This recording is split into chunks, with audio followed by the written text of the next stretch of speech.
Welcome to our AI Intelligence Brief. The world of artificial intelligence is moving at lightning speed.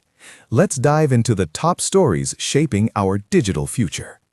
In the Philippines, access to a prominent AI model has been restored. Its developer committed to removing image manipulation tools, addressing crucial child safety concerns. Globally, a leading AI company is rolling out age prediction on its popular chatbot. This identifies potential minors, implementing safeguards to limit sensitive content exposure.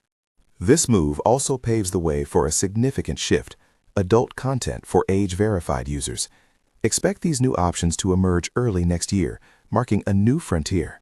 Turning to business success, one major AI's API call volume through cloud services has surged from 35 billion to 85 billion in just 6 months. Incredible growth.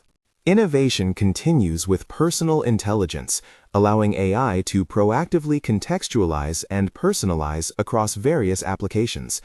Imagine your AI understanding you better across your digital life. Not all integrations are seamless. One AI's commercial data integration recently failed. This reminds us the AI landscape is dynamic, with both breakthroughs and persistent challenges.